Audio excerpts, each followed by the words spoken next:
This segment will be a continuation of the living parabolic narrative that I began in the previous segment on the imagination. I put myself into Mark 1:21 through 34 by using my imagination, and the Lord has encouraged me to put myself into Scripture with Him, to give me exercise in using the imagination and to prepare me for difficult times that are ahead in this nation and our world, that when frightening things happen, I will know how to focus the eyes of my heart on Him. So He's just been telling me about things that are coming on the earth.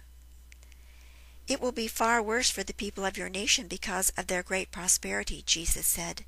Many Americans don't know what it is to suffer loss because they've been able to buy anything they desired or escape into fantasy via the electronic media. My attention returned to our surroundings there in the wilderness.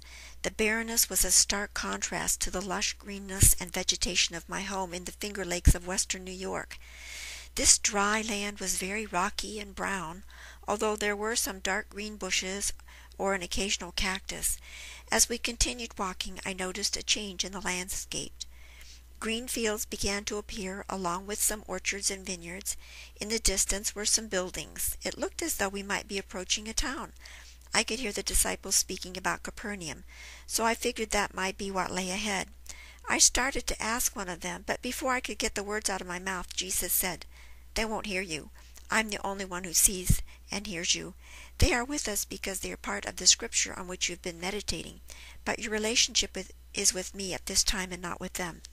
"This must be Capernaum," I suggested. "Yes," he said, "this was my home for a while after I had to leave Nazareth." I thought about the conditions in Nazareth prior to his leaving. The people there just could not receive him for who he was because they had seen him grow up there. He was just Joseph's son to them. When he read from the Isaiah scroll one morning in the synagogue and told them the passage was about him, they responded with anger and attempted to kill him. I had never thought about it, but that must have been painful for him. He grew up there with those people and interacted with them for years. He undoubtedly made some of the furniture in their homes. He had so much to give them, but all they wanted was to throw him off a cliff. Jesus, knowing my thoughts, said, "Yes, I was saddened to see their response, but I also knew their hearts, so it was no surprise to me." As I looked again into his face, I saw great love and compassion there as he said, "I appreciate your insight into this Scripture. Few people have lingered over this account long enough to think about what I was feeling at the time. Beloved, you understand because you have experienced similar betrayals yourself." "Yes, that's true," I responded.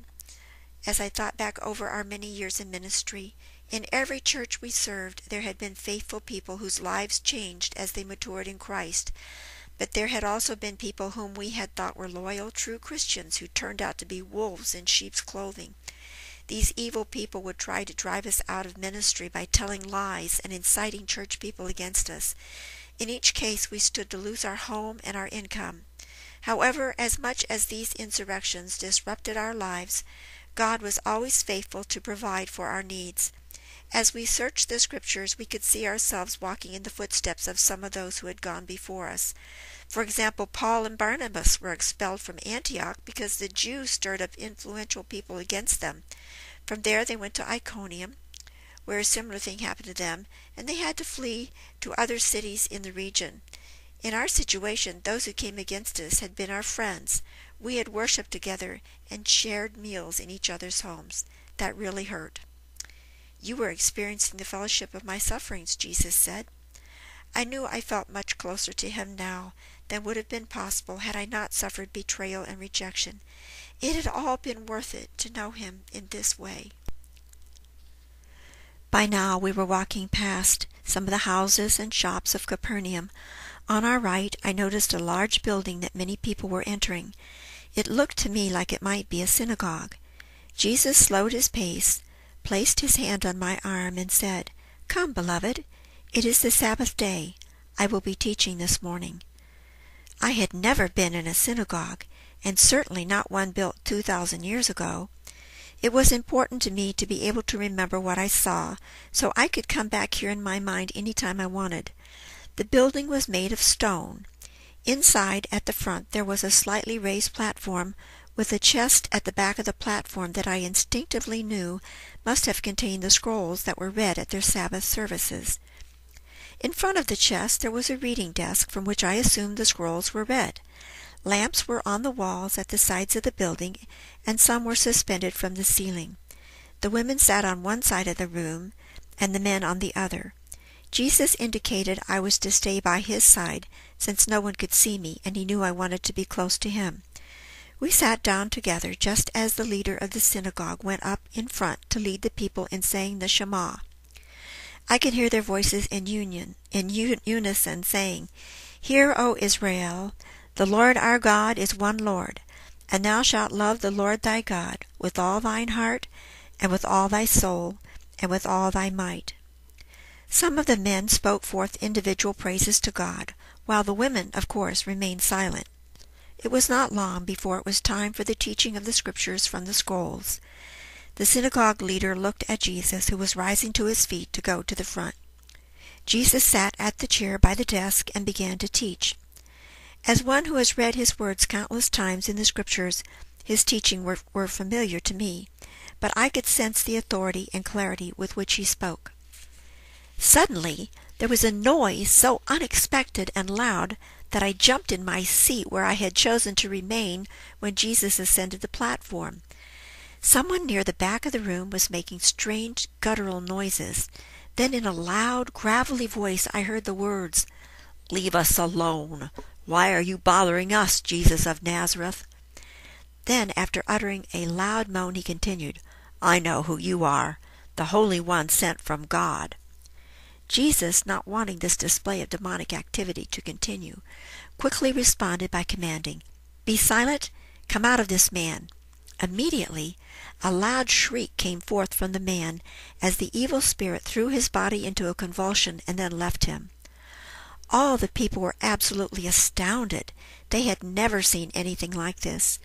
They had known there was something very different about Jesus as he taught, because he had such authority. Other men, when teaching, used a lot of references to what other men had said, but Jesus spoke as though he had direct knowledge from God. Such authority, combined with the evil spirit's reaction to Jesus, left the people amazed and stunned. I knew that news of this would spread all over the town and surrounding regions like wildfire. My attention shifted from the people back to Jesus. Our eyes met, and he motioned to me that it was time to leave. We quietly slipped out of the synagogue and turned down a little street off to the right.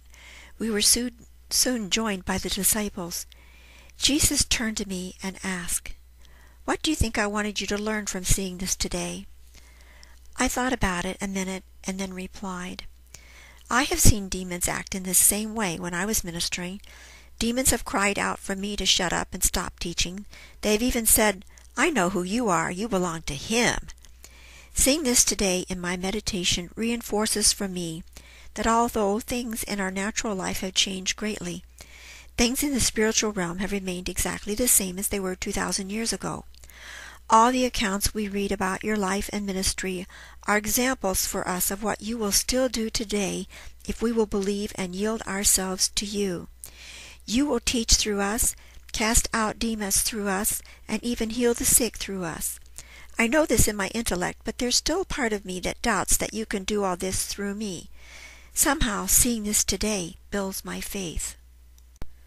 "That is exactly what I wanted you to see," he affirmed. "You have had the faith to cast out evil spirits, and you understand that it is my life in you that they fear, not you. However, you have not had faith to believe that I can also heal the sick through you. As you meditate on the miracles I did in Capernaum, I will be building your faith to believe that I will heal you and I will heal others through you. I allowed your ministry to start by confronting the demonic realm so you could see the results of my power flowing through you.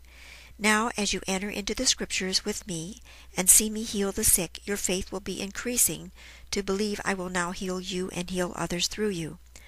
I was thrilled to hear those words.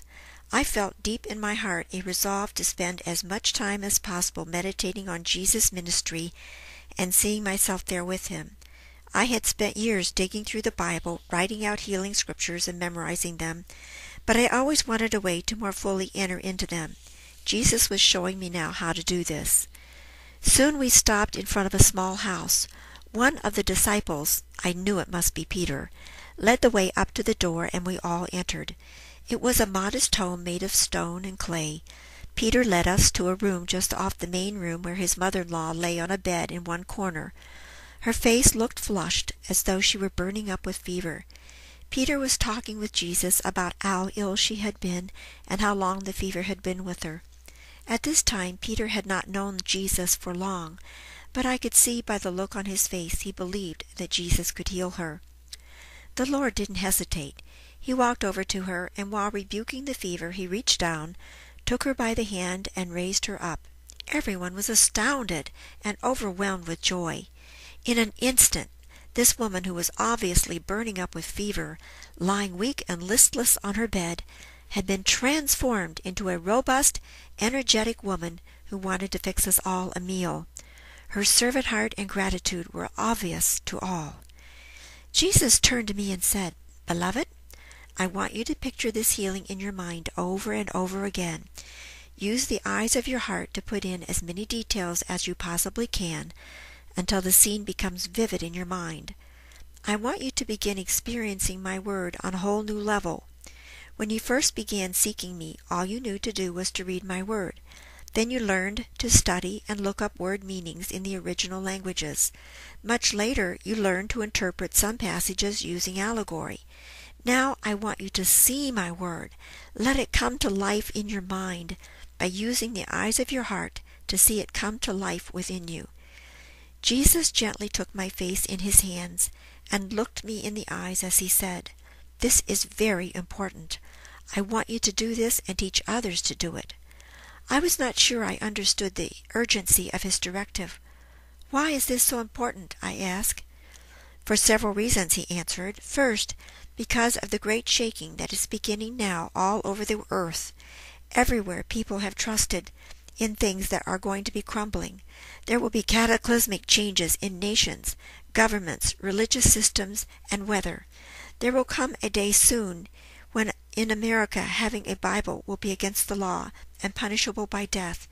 Many people have tried to memorize portions of my word, and this is a good thing. But if not rehearsed regularly, it can be forgotten. Also, memorized verses are often taken out of context with no knowledge of the surrounding text. If my people will take a chapter or two of the gospel and visualize the story as it unfolds, they will have sealed it into their memory and heart, where it will be not forgotten. Over time, they will have stored up many long biblical narratives that can never be taken away from them. The second reason for doing this is that visualizing the message causes biblical truth to reach the deepest levels of your heart. As you continue doing this, your faith will increase. No matter where you are or what is transpiring around you, you can walk into the scriptures with me. In this way, you will have peace when others' hearts are failing them for fear. Not only will your emotions come under the true power of the scriptures, but also your body. Your physical body understands truth more readily as picture than as words. This is all the time I'm going to take for the living parabolic narrative, but I believe it's been enough to give everyone an idea of what I'm talking about putting yourself into the scriptures. If you would like to read the rest of the narrative, it can be found on my website at www.hispresenceonline.org under the title Peace of Mind and Healing in the Midst of Chaos.